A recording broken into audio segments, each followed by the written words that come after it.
बिस्मिल्लाहिर्रहमानिर्रहीम। अस्सलाम वालेकुम नाज़रीन, आप देख रहे हैं प्राइम टाइम विद टीएम। मैं हूं तारिक महमूद। एक इंतहाई अंदोनाक अफसोसनाक वाक़या जो कनाडा में रूनुमा हुआ, जिसमें जो पाकिस्तानी फैमिली के 4 अफराद को दहशतगर्दी का निशाना बनाया गया, बेदर्दी के साथ एक ट्रक के ज़रिए उनको कुचल दिया गया।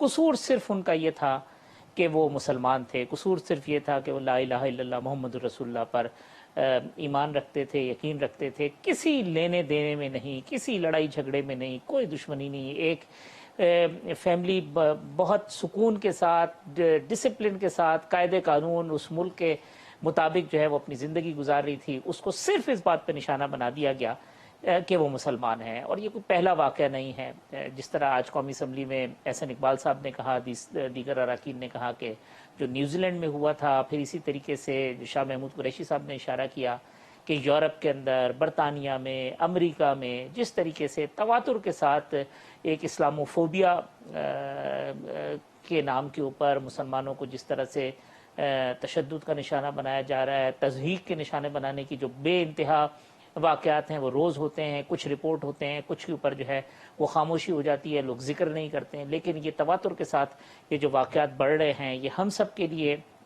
लम्हा फ़िक्रिया है, पूरी आलम इस्लाम के लिए लम्हा फ़िक्रिया है। और इसके लिए एक मुश्तरका हिकमत अमली बनाने की, कुछ जॉइंट स्ट्रेटजी बनाने की, दुनिया में ये बताने के लिए कि इस्लाम जो है वो अमन का दीन है।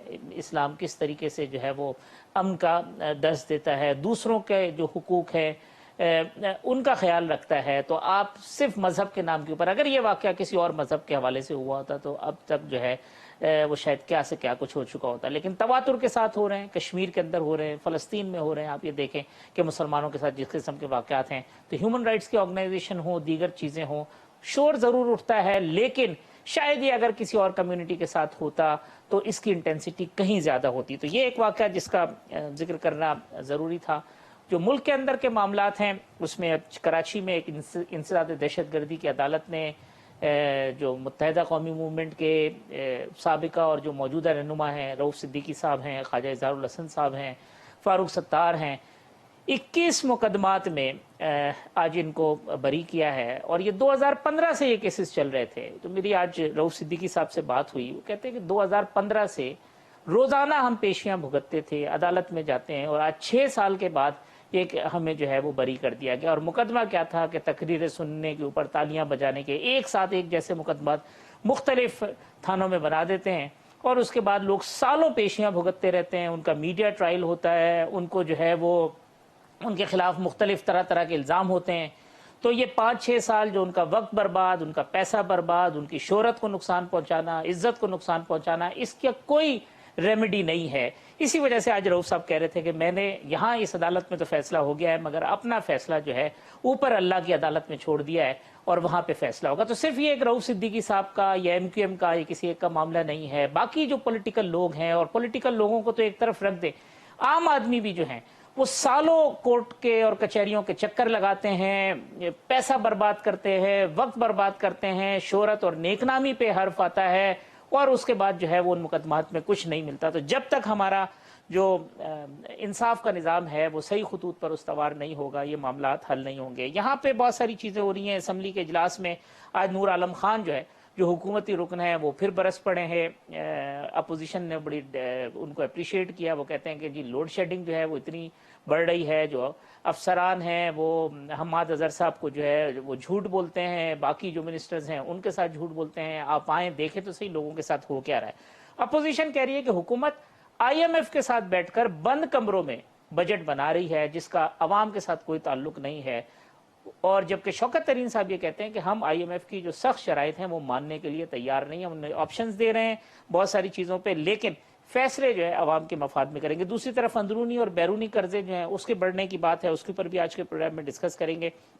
साथ साथ मुराद अली शाह साहब ने एक बड़ी भरपूर प्रेस कॉन्फ्रेंस की है और कहा है कि किस तरीके से उन्होंने मुख्तलिफ फैक्ट्स एंड फिगर बताया। उन्होंने कहा जी कि झूठ बोला जाता है कि सिंध को इतने पैसे दे दिए गए, आए साबित करें, मैं डॉक्यूमेंट से साबित करता हूँ। उन्होंने जो प्रोजेक्ट्स हैं वफाकी हुकूमत के, उसकी तफसीलात बताई है, और ये बताया है कि किस तरह से सिंध का जो शेयर है वो सबसे कम रखा गया है, सिंध को सबसे कम पैसे दिए जा रहे हैं। और फिर वो कहते हैं कि जी आप डायरेक्ट स्कीमें बना रहे हैं, बनाएं, नालियां बनवाएं, सड़कें बनाएं, सब कुछ करें, लेकिन कम से कम हमें बता तो दें ताकि हम अपनी प्लानिंग में उन चीज़ों को ना डालें जो डबलिंग हो जाती है उससे बचे। लेकिन फवाद चौधरी साहब कहते हैं कि ये पहली मर्तबा हो रहा है कि पीपल्स पार्टी पंजाब मुखालिफ सियासत कर रही है। ना भुट्टो साहब ने की, ना बेनजीर भुट्टो साहिबा ने की, और ये पंजाब मुखालिफ सियासत जो है वो इस वजह से कर रही है कि पीपल्स पार्टी जो विफाक की जमात थी उसने खुद को एक कौम परस्त जमात और एक जो है वो एक सूबे की हद तक की जमात तक महदूद कर दिया है। तमाम मामलात पर, मौजूआत पर आज के प्रोग्राम में गुफ्तगू करेंगे। मेरे साथ मौजूद हैं पाकिस्तान मुस्लिम लीग नून की रुकन कौमी असम्बली मोहतरमा शिदा फातिमा ख्वाजा साहिबा। मुझे ज्वाइन किया पाकिस्तान तहरीक इंसाफ के मरकजी सेक्रेटरी इत्तलात मोहतरम जनाब अहमद जवाद साहब, और मेरे साथ मौजूद हैं पाकिस्तान पीपल्स पार्टी के सीनियर रहनुमा सेनेटर शहादत ऐवान साहब। अहमद जवाद साहब, ये जो बजट आप बना रहे हैं बंद कमरे में, IMF का बजट, अपोजिशन कह रही है कि ये IMF का बजट है, इसी वजह से लास्ट टाइम पे आपने वजीर खजाना बदल दिया क्योंकि ना उसने बजट बनाना था ना उसको कोई सरोकार था। जो फैक्ट्स एंड फिगर वो देंगे वो आप तकरीर कर देंगे, और अवाम का इसके साथ कोई ताल्लुक नहीं है। प्रेशर डाल रहा है IMF, खुद गवर्नमेंट के जो सर्किल्स हैं वो भी एडमिट कर रहे हैं कि जी मुख्तलिफ चीज़ों के ऊपर जो टैक्सों की छूट है उसकी कमी की बात हो रही है। फिर ये जो बिजली और जो दीगर ज़राए हैं उसकी कीमतें बढ़ाने की बात हो रही है, और गवर्नमेंट कहती है जी हम डिफरेंट एस्पेक्ट से, मुख्तलिफ ज़राए से रेवेन्यू में इजाफा करेंगे और इन चीज़ों को ना बढ़ाएं। तो ये हो क्या रहा है बजट के मामले के ऊपर? देखिए हाफिज साहब, पहली बात तो ये है कि बजट जो है वो दफ्तरों में बनता है और दफ्तर बंद कमरों में ही होते हैं, इसलिए इस पे तो कोई इतराज नहीं होना चाहिए। अपने दफ्तरों में बनाए तो ठीक है ना, दूसरों के दफ्तरों में बना रहे। लेकिन जो मेरा ख्याल है कि असल जो चीज है कि बजट बनाते हुए आपके पास फीडबैक्स जरूर होनी चाहिए।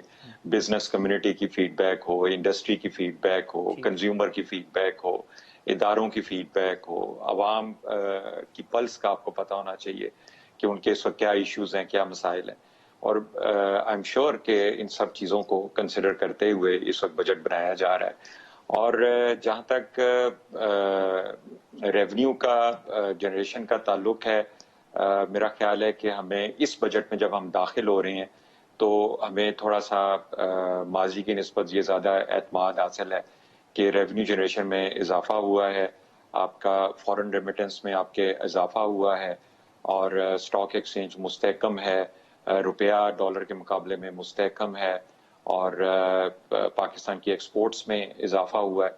तो ये पाकिस्तान की GDP जो है वो एक अरसे के बाद जो है उसमें बेहतरी आई है। तो ये वो फैक्टर्स हैं कि जब आप बजट बना रहे होते हैं अगले साल का, तो अगर आपको ये बुनियादें आप कह लें कि अगले साल का जो बजट है वो भी एक घर की तरह है कि आप वो घर की तैयारी कर रहे हैं, तो अगर उसकी बुनियादें जो हैं उनमें अच्छा कंटेंट होगा, अच्छे इंडिकेटर्स होंगे, तो आप एक अच्छा बजट भी बना सकते हैं। तो प्रेशर कितने हैं जवाब साहब? प्रेशर जो IMF के प्रेशर की बात की जी, डेडलॉक है गवर्नमेंट और IMF के दरमियान, चीज़ें सेटल नहीं हो रही हैं, बहुत सारी उनकी डिमांड सख्त हैं। शौकत तरीन साहब जो हैं वो कंपैरेटिवली थोड़ा सा रेजिस्ट कर रहे हैं, जो बातें पहले मान चुके हैं, पहले भी आप ही ने मानी है, अब जो मना कर रहे हैं वो भी आप ही कर रहे हैं। हाफिज साहब, जहाँ तक IMF का ताल्लुक है तो इस्लामी जमहूरिया पाकिस्तान और IMF का चोली दामन का साथ है। और ये चोली दामन का साथ जो है ये कई दहाइयों से है, और इस चोली दामन के साथ में IMF ने कोई 7वीं 8वीं दफा रेस्क्यू पैकेज करके, जिसमें अब जो लेटेस्ट है वो PTI की हुकूमत के दौरान था। और जब वो आपको फंड्स देते हैं तो वो आप पे कुछ पाबंदियां लगाते हैं, वो कुछ उनका फिस्कल डिसिप्लिन होता है, उस हिसाब से वो हदायत देते हैं। कोई पहली दफा नहीं है। डेडलॉक मैं ये समझता हूं कि वो डेडलॉक ये होता है बेसिकली कि उनकी तरफ से डिमांड्स होती हैं और हुकूमत जो है उसको रेजिस्ट करती है ताकि it should not be at the cost of common man.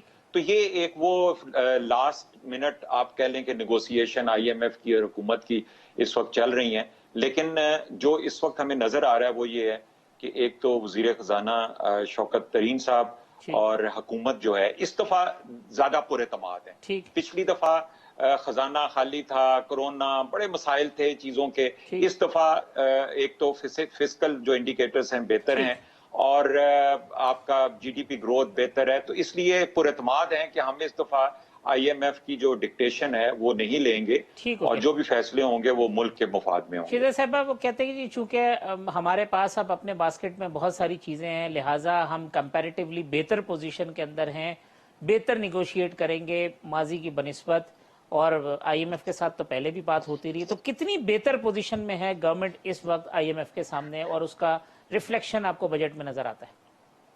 बिस्मिल्लाहिर्रहमानिर्रहीम। पहले तो मैं आपकी जो कनाडा में मैं उसको साफ साफ टेरर इंसिडेंट कहूंगी कि एक जो दहशतगर्दी का एक वाकया हुआ है मुसलमान और पाकिस्तानी फैमिली के ऊपर, अल्लाह ताला जो उनका एक 9 साल का बच्चा जो है जो सरवाइव किया है, अल्लाह ताला उसको खैरियत से रखें आगे और करें।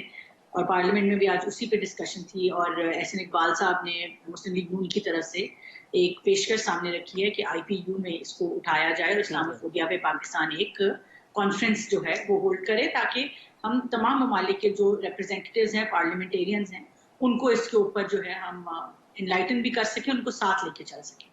तो उम्मीद है कि इसके ऊपर जो है वो बेहतर पेशरफ्त होगी। इसके साथ साथ मैं ये भी कहना चाहूंगी कि बाहर के ममालिक में अगर मुसलमान जो हैं वो एक माइनॉरिटी के तौर पे उन पर अटैक हुआ है, तो उनके वजीर आजम जो हैं, या जो न्यूजीलैंड में भी जिस तरह उन्होंने इसको एक सॉलिडेरिटी शो की अपनी माइनॉरिटीज के साथ, उम्मीद है कि पाकिस्तान में भी जब हमारी माइनॉरिटीज के ऊपर इस तरह के हमले होते हैं तो हम उसको जरा बेहतर तरीके से हैंडल कर सकेंगे। अब आ जाए बजट के ऊपर। बजट और ये जो तमाम बातें की, बिल्कुल अहमद जवाद साहब ने बिल्कुल सही फरमाया कि जब एक इकोनॉमी जो है वो अपने बलबूते पे स्ट्रांग होती है तो हम किसी के मरोने मिन्नत नहीं होते, और फिर हम अपनी मर्जी के पॉलिसी डिसीजंस करने में अब इंटरनली हम जब तक स्ट्रांग नहीं होंगे तब तक हमें एक्सटर्नल फोर्सेस प्रेशराइज करती रहेंगी। मेरा जो एक कंसर्न रहेगा अभी भी और आज भी, और जो मुझे जिस पे तफ्तीश रहेगी, वो ये है कि हमारी रेवेन्यू जनरेशन 2018 में भी 4000 अरब थी, जो कि अब उतनी 3 साल बाद दोबारा वहीं पे हम पहुंचे हैं। हमारा जीडीपी ग्रोथ 2018 में तकरीबन 6% था। हमारी महंगाई 2018 में तकरीबन 4 से 5% के दरमियान थी। हमारा 313 अरब डॉलर का हम जीडीपी का एक हुजम छोड़ के गए थे, चाहे वो पॉलिसी रेट हो, चाहे एक्सपोर्ट्स हम 25 अरब पे डॉलर पे छोड़ के गए थे, वो आज पिछले 2 साल में भी अभी तक 25 अरब नहीं हिट की, शायद इस दफा करते हैं। तो ये तो 2013 में भी इनको जो आज ये इकोनॉमी थोड़ी सी बेहतर करके जीडीपी का हुजम आज भी जो है वो 296 अरब डॉलर पे है, 313 नहीं टच करेगा। तो जब हम 2018 में इनको ये सब कुछ दे के गए थे, अगर ये तब परफॉर्म नहीं कर सके और उसको मेंटेन तो करना दूर की बात, वो उसको जिस तरह 2 साल के अंदर हमने मईशत को देखा, इवन कोविड से पहले जो 3rd क्वार्टर की रिपोर्ट थी 2020 में मार्च की, उसमें भी हम देख रहे थे कि हमारा जीडीपी जो है वो माइनस के अंदर जा चुका हुआ था। पहले साल में जो इनका जीडीपी ग्रोथ था, ये 11 महीने 3.1 डिक्लेयर करते रहे, 11 महीने बाद उसको रिवाइज करके 1.9 किया। अब एक हुकूमत जो फॉल्स जीडीपी ग्रोथ के ऊपर अपना बजट पेश करती है और फिर उसी साल में 2 और बजट पेश करती है, वो गलत जीडीपी के ऊपर अगर पूरी इकोनॉमिक प्लानिंग कर देती है और फिर 11 महीने बाद उनको याद आता है कि जीडीपी तो इतना ग्रो ही नहीं किया, तो आप खुद समझ जाएं कि उस इकोनॉमिक प्लानिंग की, उस बजट की क्या हालत होगी। और फिर इन्हीं चीजों के पायलट में जाने में भी हमने ताखीर की। इन्हीं चीजों की वजह से हमारा जो 2 साल में पाकिस्तान का दिवालिया हुआ, वो ये मिसमैनेजमेंट थी, एक फेरिस्त है करप्शन की, उस पर भी हम बात कर सकते हैं, लेकिन ये जो मिसमैनेजमेंट हुई वो हुई। और आखिरी में बात करूंगी आईएमएफ की। यकीनन आईएमएफ जो है, हम हर दौर में आईएमएफ के पास जाते रहे हैं, लेकिन मुस्लिम लीग नून की हुकूमत जब 2013 में आई तो हम 4 जुलाई को आईएमएफ के पास चले गए थे 2013 में, और हमने 2 साल में आईएमएफ का प्रोग्राम मुकम्मल कर लिया था। और फिर जो आईएमएफ की प्रेसिडेंट थी, चेयरपर्सन थी, वो आके उन्होंने पाकिस्तान को मुबारकबाद दी थी कि पाकिस्तान ने की हिस्ट्री में पहली दफा आईएमएफ का प्रोग्राम मुकम्मल किया गया है। तो ये मतलब ये अब डिपेंड करता है कि डेट्स लोन्स तो सब लेते हैं। हमने 5 साल में 4 अरब लोन लिए, उससे हमने इन्वेस्टमेंट की, इनको बिजली लाके पूरी वापस दी, टेररिज्म खत्म किया, इंफ्रास्ट्रक्चर बनाया। मगर ये जो 3 साल में 15,000 अरब का लोन ले चुके हैं, उसकी क्या वो इन्वेस्ट हुआ कहीं, उसका क्या हमारे सामने उसकी कोई हमें समझ नहीं आ रही कि 15,000 अरब आ तो गया, मगर ये लगा कहाँ। आप अगर आपको ये मतलब कोई इनलिस्ट कर दे कि ये किधर खर्चे हुए, किधर गया, क्योंकि हमारी तो कारकर्दगी सामने है। और आज भी अगर 3 साल बाद 22-22 घंटे की लोड शेडिंग, जिस तरह नूर आलम खान ने कहा, पेशावर में वो तो कह रहे हैं 24-24 घंटे की लोड शेडिंग हो रही है केपीके में, तो जो बिजली आ गई उस पे भी लोड शेडिंग हो रही है अगर, तो मतलब ये इससे ज्यादा तो मिसमैनेज नहीं सामने। वो कहते हैं मिनिस्टर्स को, नूर आलम साहब कह रहे थे मिनिस्टर्स को पता ही नहीं है कि केपीके में कितनी लाइट जा रही है, उनको झूठ बोलते हैं। शाहादत अहमद साहब, ये मेरे घर में 4 घंटे लोड शेडिंग होती है जी शाहादत साहब, अब ये कंटिन्यूअसली बिलावल साहब जो है, जो उनके डेली स्टेटमेंट हैं, वो इकोनॉमिक पॉलिसी को, महंगाई को और इसी चीज को जो है वो हिट कर रहे हैं। और मुस्लिम लीग नून की भी जो लीडरशिप है वो भी इसी पॉलिसी को जो है वो हिट कर रही है, जो कि इकोनॉमी रिलेटेड पॉलिसी, क्योंकि इसका डायरेक्ट ताल्लुक जो है वो अवाम के साथ है। बजट के अंदर आपको क्या चीजें नजर आती हैं कि कुछ जो गवर्नमेंट के दावे हैं वो कहते हैं जी हम तो अब रिलीफ पहुंचाएंगे क्योंकि हमने बेस ठीक कर ली है जो आप लोगों ने खराब कर दी थी। देखें तारिक महमूद साहब, सबसे पहली बात तो ये है कि शिजा साहबा ने भी अफसोस का इजहार किया है जो कुछ मुसलमानों के साथ हुआ है, जो फैमिलीज जो हैं उनके साथ हम सब दोस्त जो हैं, जो भी हैं पाकिस्तानी, जो मुसलमान हैं, इजहार अफसोस करते हैं। अल्लाह ताला उनको जन्नतुल फिरदौस में जगह दे और खुदा करे कि पाकिस्तान जो है प्रॉपर एहतजाज जो है वो हमें लॉन्च करना चाहिए। और इंशाअल्लाह ताला सारे के सारे मुल्क की जितनी पार्टीज हैं ये हम कोशिश करेंगी कि इंशाअल्लाह ताला हम अपना हक अदा करें। बाकी रह गया सिलसिला मौजूदा आने वाले बजट का, तो तारिक साहब आप ये समझते हैं कि जब पीटीआई जिस वक्त अपोजिशन तो दूर की बात है, जब वो इस प्रोसेस में पड़ी हुई थी, तो इमरान खान साहब का कहना यह था कि हम पहले 100 दिन के अंदर अंदर पाकिस्तान के अवाम को बहुत जबरदस्त खुशखबरी सुना देंगे। लोन इन IMF तो दूर की बात है, मैं अब ये देखना चाहता हूं कि हमारे दोस्त पीटीआई वाले खासकर IMF का नाम कैसे लेते हैं, जबकि हमारे प्राइम मिनिस्टर साहब जो मौजूदा हैं इनका कहना यह था कि मैं IMF के पास जाने से बेहतर खुदकशी करना चाहूंगा। लेकिन अब सिलसिला सूरत हाल ये कि आप उस बात को भी छोड़ दें। उमर अयूब साहब का जो स्टेटमेंट ये था कि 2020 तक जो है गर्दशी कर्जे जितने हैं वो हम खत्म कर चुके हैं, अब तो हम 2021 में दाखिल हो चुके हैं, डबल हो गए वो, इसको भी हम छोड़ दें। जो मौजूदा मैंने कहा कि जो वजीर खजाना शौकत साहब, तो जैसे शौकत तरीन साहब ने जो है अभी इस प्रोसेस में थे, तो उन्होंने कहा कि मुल्क की जो मुआशी सूरत हाल है इसकी जिम्मेदार मौजूदा गवर्नमेंट ने मईशत को तबाह करके रख दी है। और इस वक्त हम 1.5-2 जो है शरह नमूद पे उस पर चल रहे हैं। लेकिन इत्तेफाक की बात है कि उन्होंने वजारत संभालते के साथ ही यकसर सिरे से ही वो अपनी जो बातें वो भूल गए और उन्होंने कहा जी कि ये तो हम जो है तकरीबन 4 पर पहुंच चुके हैं और बहुत बड़ी जबरदस्त हम तरक्की भी कर रहे हैं, और जो भी नुकसान हुआ मईशत का वो पिछली हुकूमत जो है उसके गले में उन्होंने डाल दिया। अब सिलसिला ये रह गया कि अगर हम ये कहें कि अच्छा बजट आ रहा है तो आप 2 मिनट पिछले बजट में चले जाएं। पिछले बजट में भी पीटीआई का यही कहना था, लेकिन इत्तेफाक की बात यह कि मिनिमम 40% महंगाई जो है वो है। बाकी ये हिंसों का जो गोरख धंधा है इससे अवाम को वास्ता नहीं है। ये आप कह सकते हैं ये फिगर यहाँ चला गया, ये फिगर यहाँ चला गया, लेकिन हमारे मुल्क की 80% आबादी जो है उसका रोजी रोजगार, उसका रोज का जो सिलसिला है वो इस हुकूमत को उसको एडजस्ट करने में इंतहाई तौर पे नाकाम हो चुकी है। मैं नहीं समझता हूं कि ये मौजूदा गवर्नमेंट जो है वो किसी तौर पर भी अवाम को किसी किस्म का कोई रिलीफ दे पाएगी। लेकिन बाहर तौर जो कुछ भी है उन्होंने बजट पेश करना है, अपोजिशन की जो पार्टियां हैं वो अपना रोल प्ले करेंगी। और लेकिन एक और बात मैं बताऊं, अगर इस बजट में किसी किस्म का कोई रिलीफ भी होगा तो मैं आपको ये बात बता रहा हूं कि ये मिनी बजट का जो तरीकाकार है ये होगा। इससे पहले आप देख लें सुपर डीजल इन्होंने 4.25 रुपए बढ़ा दिया और जो सिलेंडर की कीमत है वो उन्होंने 95 रुपए पहले से बढ़ा दी, और पिछले दिनों पेट्रोल बढ़ाने लगे लेकिन उन्होंने कहा बजट तक हाथ रोक लें। तो मेरा कहना यह है कि इस गवर्नमेंट के पास कोई पॉलिसी नहीं है। ये तो खान साहब खुद एडमिट कर चुके हैं कि हमें ये तजर्बा ही नहीं था कि हुकूमत में आके ये मसाइल होंगे। अब इस वक्त आके इस मुल्क और कौम के ऊपर पीटीआई जो है वो तजर्बात कर रही है। मेरा कहना ये है कि मुल्क के अवाम जो है उनके ऊपर रहम किया जाए, कोई लॉन्ग टर्म पॉलिसीज बनाई जाएं जिन पे अवाम को किसी किस्म का कोई रिलीफ मिले।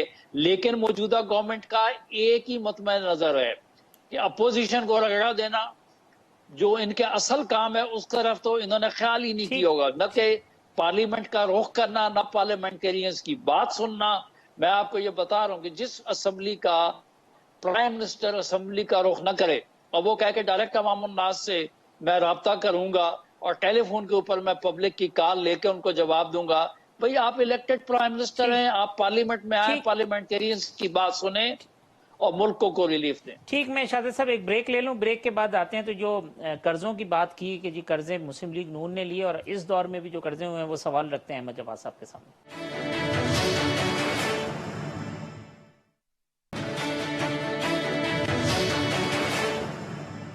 वेलकम बैक नाज़रीन। सेनेटर शहादत ऐवान साहब, शिजा फातिमा साहबा, अहमद जवाद साहब मेरे साथ मौजूद हैं। अहमद जवाद साहब, ये ब्रेक पे जाने से कबल जो शिजा साहबा ने बात की कि जी लोन तो हमने भी लिए मगर डेवलपमेंट नज़र आती है आपको मुख्तलिफ प्रोजेक्ट की सूरत में।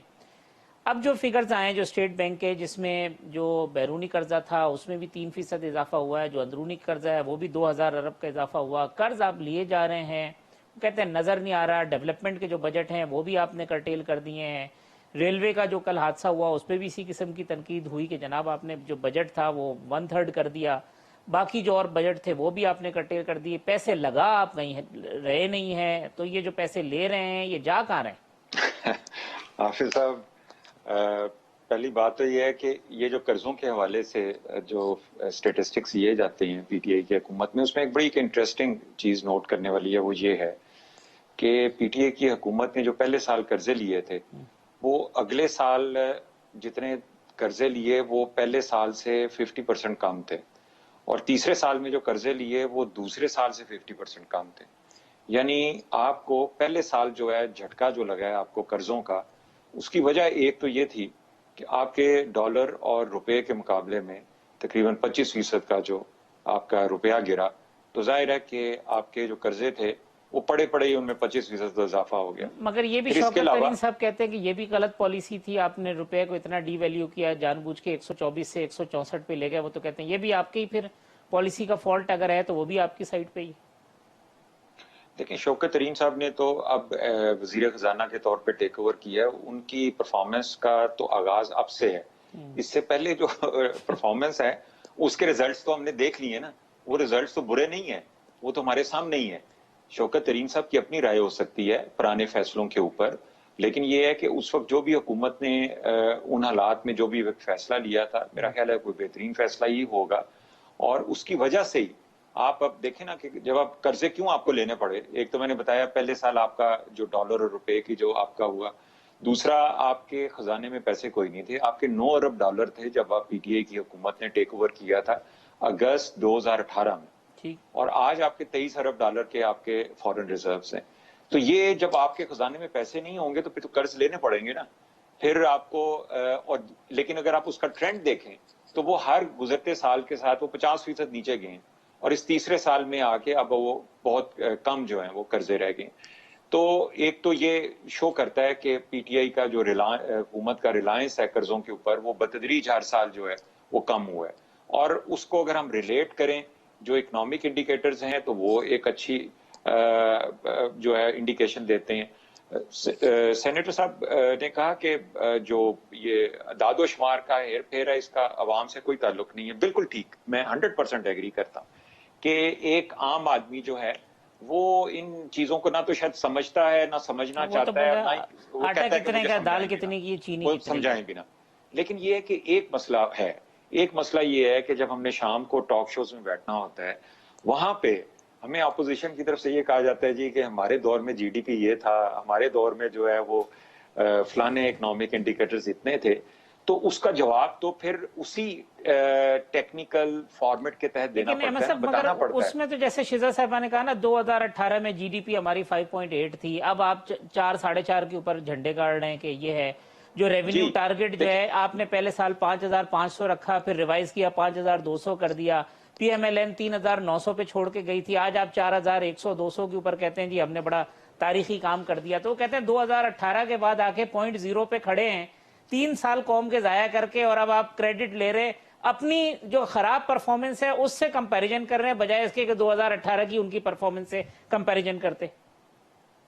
देखिए हाफिज साहब, अब इसमें बिल्कुल ये चॉइस है कि पीएमएलएन उन इंडिकेटर्स की बात करे जिनके बारे में वो कहें कि वो अच्छे थे, और जाहिर है कि इस चीज का जिक्र ना करे कि वो ऐसी हुकूमत पीछे छोड़ के गए थे कि जिसके फॉरेन रिजर्व जो है वो $9 बिलियन के रह गए, या ऐसी हुकूमत छोड़ के गए जिसके $20 बिलियन का करंट अकाउंट डेफिसिट था, उसका कोई $22 बिलियन जो था वो ट्रेड डेफिसिट था। तो ये तो चॉइस है उनकी, मैं इनकार नहीं करता, वो यकीनन वो चूज कर सकती हैं कि जो अच्छे अलामात थे उनका जिक्र करें, लेकिन ये है कि जब हमने फिर एक बैलेंस शीट तैयार करनी होती है तो उस बैलेंस शीट में हमने ये भी देखना होता है कि वो कौन सी चीजें थी कि जिनकी वजह से इकोनॉमी प्रेशर में आई हुई थी, और वो कौन सी चीजें हैं कि जिसकी वजह से पीटीआई ने जब काम किया तो पीटीआई की अब जो पाकिस्तान की इकोनॉमी जो है उस प्रेशर से बाहर निकल आई। ठीक, शहजाद साहब, अब ये अहमद साहब की बात लूं तो वो कहते हैं जी इसका मतलब तो ये हुआ कि जो एदाद शुमार इनको सूट करते हैं वो ये बयान करते हैं, जो एदाद शुमार आपको सूट करते हैं वो आप बयान करते हैं, आम आदमी किधर जाए? मैं हर ये कोई भी मैक्रो इकोनॉमिक इंडिकेटर लेने में उस पर तबसरा करने को तैयार हूँ। आप आज बात शुरू कर लेते हैं फॉरेन रिजर्व्स की बात हुई। हमारी हुकूमत जो है वो मई 2018 में चली गई थी और इनकी अगस्त में आई। हम मई 2018 में $16 बिलियन छोड़ के गए थे, ये ऑन रिकॉर्ड है, आप फाइनेंस मिनिस्ट्री की वेबसाइट निकाल के देख लें। 16 अरब मैंने इसीलिए कहा है अगस्त की बात की है, मैंने उसकी बात की है। मैं क्लैरिफाई कर रही हूँ ना।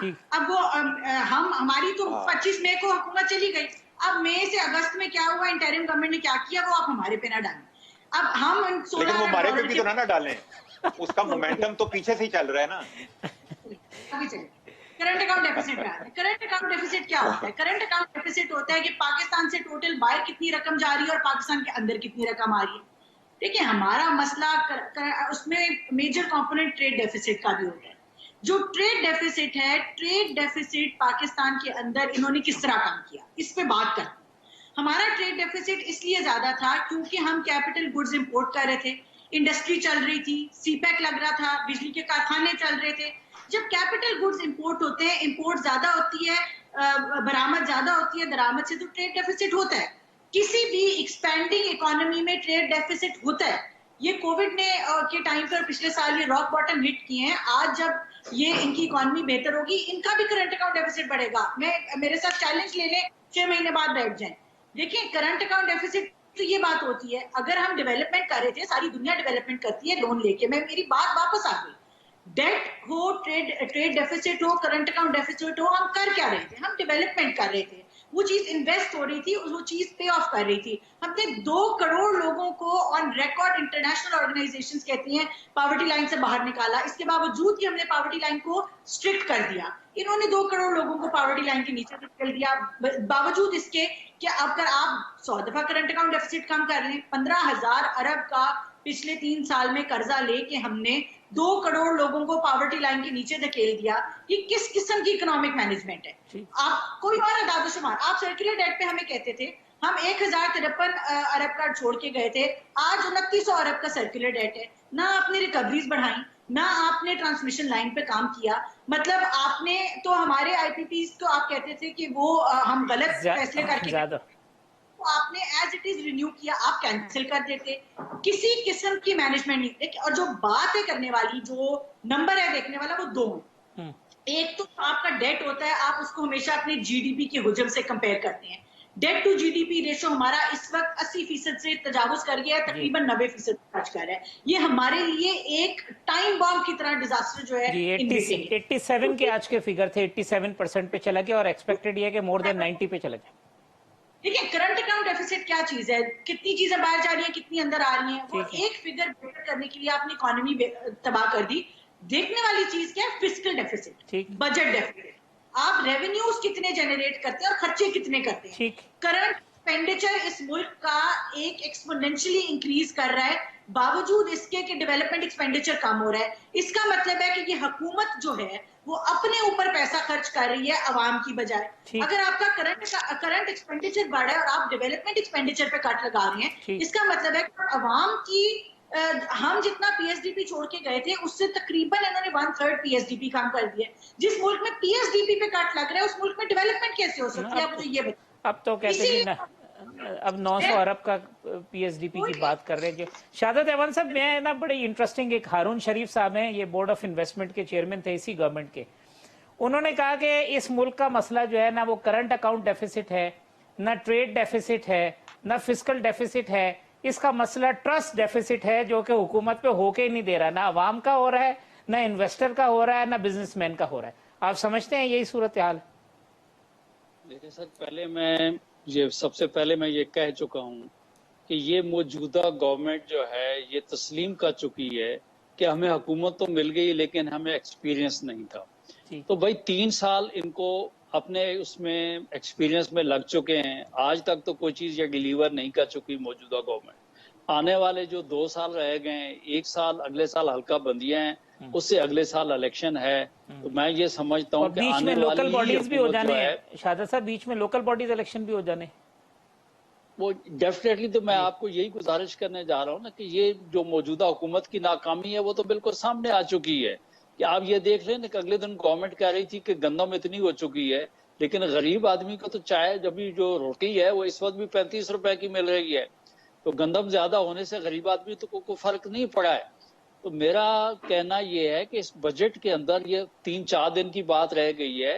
ये अहमद जवाद साहब ने जो कुछ भी कहा है 2-4-5 दिन में आवाम के सामने आ जाएगा और दूध का दूध पानी का पानी हो जाएगा। जब से आंखें लेकिन खोली बात हैं शहादत साहब, वो जो हुकूमत होती है वो कहती है ये अवाम दोस्त बजट है, जो अपोजिशन होती है वो कहती है ये अवाम दुश्मन बजट है। हमने तो इसके अलावा कोई लेकिन तीसरी सर राय ऑन रिकॉर्ड आज तक कभी किसी ने ये नहीं कहा। देखें ना, अवाम ने मौजूदा गवर्नमेंट को वोट क्यों दिए? इन लोगों ने जो लोगों को जो झांसा दिया कि हम इतने दिनों में मुल्क में दूध की नहरें बहा देंगे, कर्जे जो है वो हम खत्म कर देंगे, मुल्क में बहुत कुछ हम कर देंगे, जो कि यकीनी तौर पे अगर खान साहब या पीटीआई वाले दोस्त अपनी पुरानी स्पीचेस निकाल के देख लेना तो मेरा ख्याल ये कहेंगे कि हम मुल्क के साथ ज्यादती कर रहे हैं।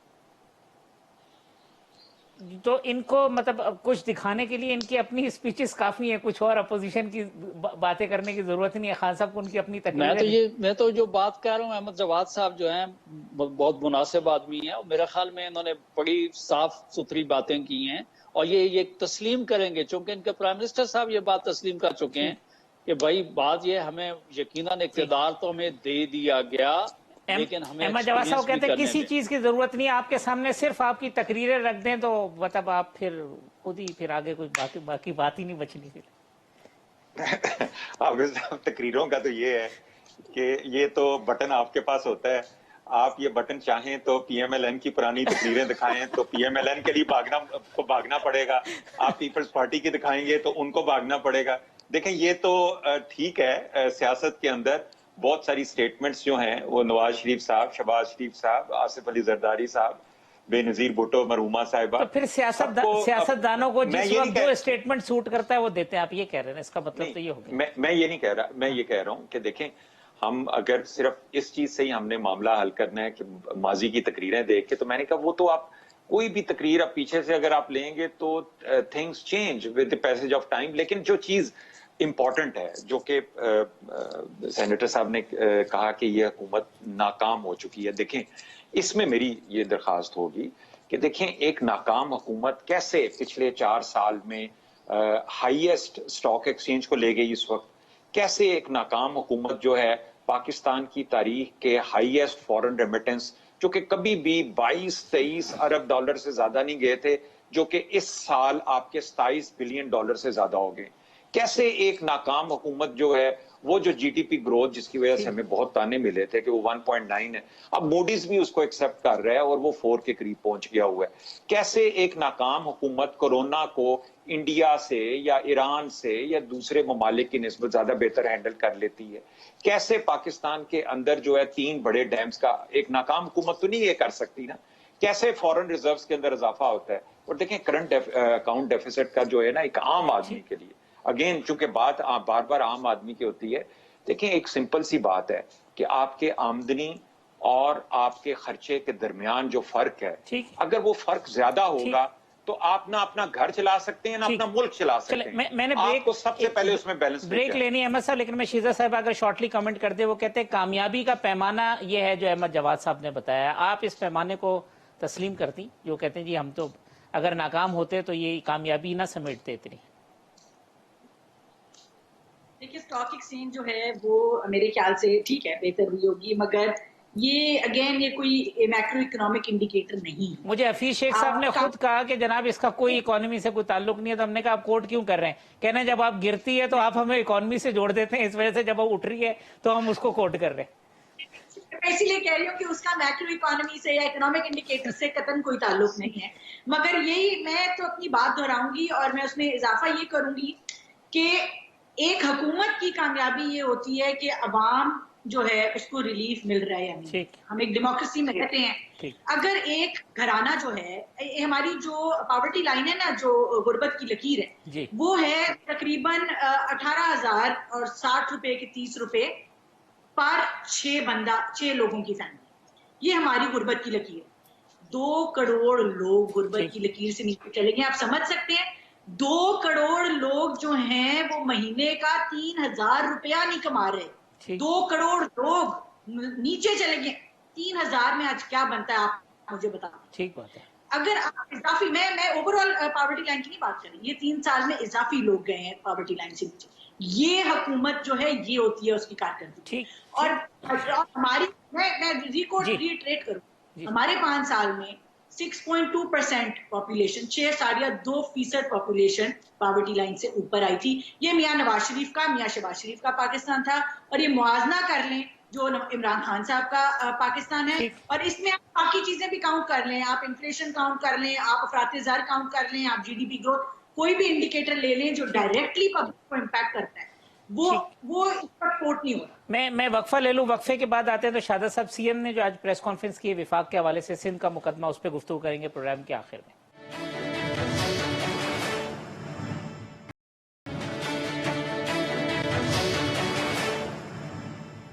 वेलकम बैक नाज़रीन। अहमद जवाद साहब, शिजा साहिबा और शादत ऐवान साहब मेरे साथ मौजूद हैं। शादत ऐवान साहब, मुराद अली शाह की प्रेस कॉन्फ्रेंस, विफाक के ऊपर सिंध से ज्यादती करने का इल्जाम, और फवाद चौधरी साहब कहते हैं कि पंजाब मुखालिफ सियासत कर रही है पीपल्स पार्टी, और पीपल्स पार्टी की मौजूदा क़यादत ने उसको एक कौम परस या एक सूबे की पार्टी बना दिया। देखें टीएम साहब, सबसे पहली बात तो ये है कि ये एक हकीकत है, तमाम लोग भी मानेंगे और मेरे ये दोस्त भी मानेंगे कि पाकिस्तान में सबसे ज्यादा रेवेन्यू जो है वो सूबा सिंध जो है जनरेट करके फेडरल गवर्नमेंट को देता है। अभी इस बजट में जो स्कीम्स रखी गई हैं उसमें अगर आप देखें तो हमारे साथ ज्यादती यूं है कि पंजाब में इन्होंने जो डेवलपमेंट की स्कीम्स दी हैं वो दी हैं 14, और केपीके में दी हैं 10, बलूचिस्तान में दी हैं इन्होंने 28 और सिंध में दी हैं 2। अब आप बताएं इन हालात में मुराद अली शाह साहब ये न कहते तो और क्या कहते। वो के गाहे बगाए हम ये कह रहे हैं कि पंजाब में आप यूनियन काउंसिल लेवल पे पानी और सीवरेज की प्राइम मिनिस्टर फंड में से जो है स्कीम्स वहां पे आप दे रहे हैं, तो भाई सिंध पाकिस्तान का दूसरा सबसे बड़ा दूसरा सूबा है, तो एटलीस्ट कम से कम आप तमाम सूबों में जो है एक कम से कम बराबरी का सलूक जो है वो आप रखें, जो कि मौजूदा गवर्नमेंट जो है वो सिलसिला नहीं कर रही, जहां उनके इंटरेस्ट्स हैं। फेडरल बजट का मतलब क्या, हम चारों इकाइयां हैं, तो वफाकी हुकूमत को चारों सूबों के साथ बराबरी का सलूक करना चाहिए। हम ये चाहते हैं कि पंजाब तरक्की करे, बलूचिस्तान तरक्की करे, केपीके तरक्की करे, लेकिन भाई सिंध जो है, आप तो जितनी भी स्कीम्स, जितने भी फंड्स, जो भी अनाउंसमेंट्स हुई हैं, तो वो आप जाके देख लें कि सिंध में कौन सा प्रोजेक्ट है। पंजाब मुखालिफ सियासत कर रहे हैं, पीपल्स पार्टी पंजाब मुखालिफ सियासत कर रही है? कतई तौर पे नहीं, मैंने अल्फाज ये कहा, हमें खुशी है, हमें ये खुशी है कि पंजाब में डेफिनेटली चूंकि उनकी अपनी हुकूमत है वो करें, लेकिन किसी तनासब के साथ वो सारे का सारा काम करें। हम ये कतई तौर पे नहीं कहते, हम ये नहीं कहते कि कहाँ पे 28 स्कीम्स, कहाँ पे 2, कहाँ पे 14, कहाँ पे 2, कहाँ पे 10, कहाँ पे 2, तो सिंध को कम से कम दीवार के साथ जो है ना वो आप ना लगाएं। अहमद जवाद साहब, मुराद अली शाह साहब ने कहा ईस्ट इंडिया कंपनी ना बनाए, पीपल्स पार्टी के साथ ज्यादती नहीं कर रहे, सिंध के साथ ज्यादती कर रहे हैं, और विफाक जो कुछ कर रहा है वो आप मजीद बर्दाश्त नहीं करेंगे। तो क्यों कर रहे हैं उनके साथ? आपकी अगर ओपोनेंट की हुकूमत है, जो ड्यू शेयर अगर उनका बनता है उनको देना चाहिए। देखें हाफिज साहब, पिछले 10 साल का अगर बजट इसका पीपल्स पार्टी की हुकूमत, जाहिर है ये एक बड़ी इंटरेस्टिंग बात है कि पूरे पाकिस्तान में सिंध एक वाहिद सूबा है कि जहाँ पे एक पार्टी की हुकूमत मैक्सिमम टाइम हुकूमत में रही है पिछले 50 सालों में हम देखें। और अगर हम पिछले 10 सालों को अगर सिर्फ लें और उनके जो बजट उनको मिले हैं उसको अगर हम सामने रखें तो वो तकरीबन कोई 8,000 अरब के करीब जो है सिंध की हुकूमत को मिले। अब इसका एक सिंध की हुकूमत की तरफ से या पीपल्स पार्टी की तरफ से होगा जी ये तो हमने वो तनख्वाहों शनख्वाहों में दे दिए हैं, तो जो खर्चे होते हैं जो हुकूमत के, तो इसमें मैं आपको ये भी बता दूं कि इस 8,000 अरब में तकरीबन 2,500 अरब जो हैं वो तरक्याती फंड्स के लिए थे, डेवलपमेंट फंड्स के लिए थे। अब ये पूछते हैं पीटीआई की 3 साल की हुकूमत का बहुत सारे सवालात होते हैं इनके पास, इनसे ये पूछा जाए पीपल्स पार्टी की हुकूमत से कि आपने पिछले 10 साल में 2,500 अरब डेवलपमेंट फंड कहां पे लगाया है? ठीक, ये कोई मामूली रकम नहीं है। और फिर आपको एक और भी चीज मजे की आपको मैं बता दूं कि पिछले 10 साल में पीपल्स पार्टी की हुकूमत जो है 8,000 अरब में से तकरीबन 800 अरब जो है वो उसको यूटिलाइज ही नहीं कर सकी। तो जिस फंड्स की ये फेडरल गवर्नमेंट से अपीलें करते रहते हैं या अपनी प्रेस कॉन्फ्रेंसों में जिक्र करते रहते हैं, तो पहले आप वो फंड तो इस्तेमाल कर लेना जो आपको बजट में मिलते हैं। ठीक, आपने तो पिछले 10 साल में 800 अरब जो है वही लैप्स कर दिया। फिर आपका जो डेवलपमेंट आपका फंड था 2,500 अरब बताएं, वो लड़काना में क्या वो जो एड्स के पेशेंट की तादाद इंटरनेशनली टॉप पे आ गई है, या कुत्ते के कांटे के वैक्सीन नहीं है वहां पे, या कराची में इंफ्रास्ट्रक्चर नहीं है, या वहां पे कूड़ा करकट है, तो वो 2,500 अरब किधर गया? चले शिदा साहब, confrontation between federation and province किस तरफ सिचुएशन चली जाएगी? देखिए बात ये है कि फेडरेशन जो है, जो इस्लामाबाद होता है या आईसीटी होता है या फेडरल गवर्नमेंट जो होती है, उसका काम है सारे सूबों को साथ लेके चलना और इस हद तक के किसी भी सूबे को एहसास कमतरी ना हो। हमारी जो तारीख रही है पीएमएलएन की, शहबाज शरीफ साहब की ही जमाने में एनएफसी जो है वो पॉसिबल हुआ था और उसके अंदर पंजाब ने अपना बजट कट करके बलोचिस्तान को जो है वो एक्स्ट्रा शेयर दिया था। और इसी तरह अपनी 5 साल पिछले दौर में और 10 साल दौर है सीएम जो है वो शहबाज शरीफ साहब पंजाब के बजट में से केपीके को भी देते रहे और पंजाब के बजट से वो बलोचिस्तान में भी डेवलपमेंट करते रहे, चाहे वो अस्पताल थे या वो स्कूल थे। ये ऑन रिकॉर्ड बातें हैं। तो ये इनका पीटीआई का जो हुकूमत होती है वो माँ की तरह होती है और उसका काम है कि वो अपने तमाम जितने भी उसके कंपोनेंट्स हैं नीचे फेडरेटिव यूनिट्स उनको साथ लेके चले। ठीक, शाहद साहब आप कमेंट कर लें तो प्रोग्राम को कंक्लूड कर देंगे। और दूसरा ये कि जी आप कराची पे खर्चा नहीं करते, जवाब साहब को खाली मैं जी एक लफ्ज अहमद जवाद साहब को कहूंगा कि मैं आपको इनवाइट करता हूं आप सिंध में तशरीफ लेके आएं, ताकि क्योंकि आपके तो प्राइम मिनिस्टर साहब भी जो है वो भी सिंध में बहुत कम आते हैं। अहमद जवाद साहब आप एक दफा आके सिंध को विजिट कर लें। आपने कहा वो पैसे खर्च कहाँ हुए हैं, आप हेल्थ में आ जाएं कि सिंध में कितने हॉस्पिटल्स हमने बनाए हैं, कितनी डिस्पेंसरीज हमने बनाई हैं, कितने हमने रोड्स बनाए, ताकि सब चीजें आपको नजर आ जाएं। तो मेरे ख्याल में तो ये है कि सिंध हुकूमत वाहिद हमारे चीफ मिनिस्टर सिंध हैं मुराद अली शाह साहब, जो बड़े अपराइट आदमी हैं और अपने सूबे के लिए मैं समझता हूँ बेहतरीन काम कर रहे हैं। 800 अरब तो लैब्स हो गए, हम पैसे आपने खर्च ही नहीं कर सके, इतनी कैपेसिटी नहीं थी सिंध गवर्नमेंट में। सर बात ये है कि अभी भी 800 अरब की बात कर रहे हैं। यहाँ तो बड़े बड़े अनाउंसमेंट, अभी सक्खर में भी अगले दिन आके आपने अनाउंस किया, जबकि आप बजट के प्रोसेस में पढ़ चुके हैं, तो ये अमाउंट तो लैप्स करनी ही होती है ना। आपने 15 दिन पहले आके सक्खर में कहा जी कि हम इतने 250 अरब आपको दे देंगे, तो सिंध वो काम हम अब तक पहुंचे तो हम खर्च करेंगे। चले अहमद जवाद साहब, आखिर में आप भी अनाउंसमेंट कर देते हैं 10 दिन पहले, तो वो पैसे किधर लगने। प्रोग्राम का वक्त खत्म हो गया। शीदा साहिबा, शाहद अहमद साहब, तमाम मेहमानों का बहुत शुक्रिया। कल इसी प्रोग्राम में इंशाल्लाह मुलाकात होगी। अल्लाह हाफिज।